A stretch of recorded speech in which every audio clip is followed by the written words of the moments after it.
Hello guys, আসসালামু আলাইকুম। আমি আজকে থেকে টেন্স ধারাবাহিকভাবে আপনাদের সামনে উপস্থাপন করব।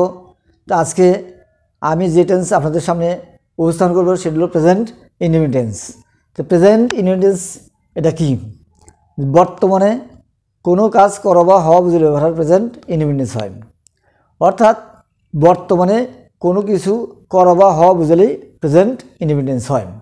যেমন সে স্কুলে যায়, করিম ভাত খায়, তারা স্কুলে যায়, আমরা মাছ ধরি, সে একটি ছবি আঁকে। এই বাক্যগুলো হলো প্রেজেন্ট ইনডিফিনিট টেন্স। এই টেন্সের কিছু সিনিয়র উপায় আছেন।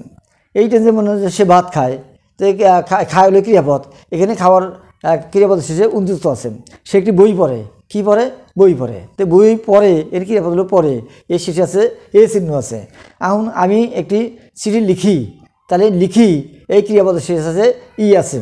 অর্থাৎ প্রেজেন্ট ইনডিফিনিটকে আমরা যদি আমরা সিনিয়র উপায় ধরি, তাহলে এই ক্রিয়াপদের শেষে তিনটে অক্ষর আমরা মনে রাখবেন, এটা এ ই অ। সে স্কুলে আসে, এ চিহ্ন আছে। সে ভাত খায়, উন্তুষ্ট আছে। আমি তাকে সাহায্য করি যদি ই থাকে, অর্থাৎ ক্রিয়াপদের শেষে এ ই অ থাকে। অর্থাৎ প্রেজেন্ট ইনডিফিনিটকে সিনিয়র উপায় হলো ক্রিয়াপদের শেষে এ ই থাকে। গঠন হলো প্রথমে সাবজেক্ট, তারপরে মূল ভার্ব।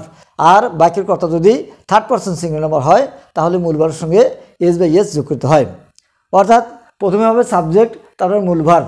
আর বাক্যের কর্তা যদি থার্ড পারসন সিঙ্গুলার নাম্বার হয়, তাহলে মূল ভার্বের সঙ্গে এস বাই এস যোগ করতে হয়। এখন যদি এই টেন্সটাকে আমরা প্রেজেন্ট ইনডিফিনিটকে আমরা নেগেটিভ করি, তাহলে সাবজেক্টের পরে ডু নট অথবা ডাজ নট।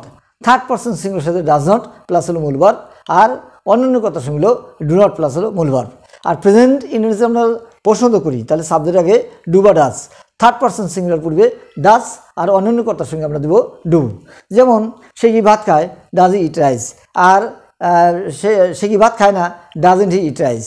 অর্থাৎ যদি আমরা এই টেন্সে গঠন করি, যেমন সে ভাত খায়, হি ইটস রাইস। সে ভাত খায় না, he does not eat rice. সে কি ভাত খায়, ডাজ ই ইট রাইস। সে কি ভাত খায় না, ডাজেন্ট হি ইট রাইস। অর্থাৎ এই টেন্সকে আমরা যদি গঠন করি, প্রথম হবে সাবজেক্ট, তারপরে মূল ভার্ব। আর বাক্যের কথা যদি থার্ড পারসন সিঙ্গুলার হয়, তাহলে মূল ভার্বের সঙ্গে এস বাই যোগ করতে হবে। আর যদি আমরা পছন্দ করি, তাহলে ডু বা ডাজকে সাবজেক্টের আগে দিতে হবে। থার্ড পারসন সিঙ্গুলার ডাজ, আর অন্যান্য কথার সঙ্গে ডু। এখন আমি আপনাদের সামনে কয়েকটা বাক্য আমি ইংরেজি করবো। যেমন করিম ভাত খায়। করিম ভাত খায়, তার করিম হলো থার্ড পারসন সিঙ্গুলার, তাহলে করিম ভাত খায়। এইখানে আমরা দিব করিম, কে এ আর এম, করিম ইটস। করিম হলো থার্ড পারসন সিঙ্গুলার, তাহলে এর মূল ভার্ব ইটস, আমি দেবো রাইস। করিম ভাত খায়। আর আমরা স্কুলে যাই, তো আমরা হলো প্লুরাল, তাহলে we go to school, we go to school. আচ্ছা, সে গরিবদের সাহায্য করে, হি হলো third person singular, he helps, he helps the poor. সে গরিবদের সাহায্য করে। আবার সে প্রতিদিন স্কুলে যায়, হি হলো থার্ড পারসন সিঙ্গুলার, তাহলে he goes to school everyday, EVERYDAY, everyday. আবার যদি পছন্দ করি, তার ডু বা ডাজকে সাবজেক্ট আগে দেবো। ডু ইউ, সে কি তোমাকে চেনে, তাহলে তুমি কি আমাকে চেনো, তাহলে ডু ইউ নো মি। আবার সে কি স্কুলে যায় না, তাহলে নেগেটিভ ইন্টারগেটিভ আছে, তাহলে ডাজেন্ট। ডাজ লেখা N comma doesn't he go to school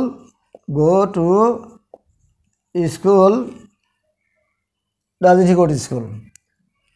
তাহারা কি তোমাকে ভালোবাসে না, নেগেটিভ ইন্টারগেটিভ, তাহলে ডন্ট দে লাভ ইউ। অর্থাৎ প্রেজেন্ট ইনডিফিনিটকে আমরা গঠন করি, প্রথমে সাবজেক্ট, তারপরে মূল ভার্ব। আর বাক্যের কথা যদি থার্ড পারসন সিঙ্গুলার হয়, তাহলে মূল ভার্বের সঙ্গে এস বাই যোগ করতে হবে। এই প্রেজেন্ট ইনডিফিনিটকে আমরা নেগেটিভ করি, তার সাবজেক্ট পরে ডু অথবা ডাজ নট প্লাস হলো মূল ভার্ব। আর যদি প্রশ্ন করি, সাবজেক্টে ডু ডাজ প্লাস হলো মূল verb, third person singular does, আর অন্য সবগুলো ডু। আর যদি নেগেটিভ প্লাস ইননেগেটিভ করি, তার ডাজেন্ট বা ডনকে সাবজেক্টের আগে দেবো, তারপরে মূল ভার্ব। এইভাবে আমরা প্রেজেন্ট ইনডিফিনিট গঠন করতে পারি। তাহলে প্রেজেন্ট ইনডিফিনিটের সংজ্ঞাটা হলো বর্তমানে কোনো কাজ করা বা হওয়া বুঝতে পারবে প্রেজেন্ট ইনডিফিনিট হয়। এই টেন্সের কিছু সিনিয়র আছে, ক্রিয়াপদ শেষে এ ই অ থাকে।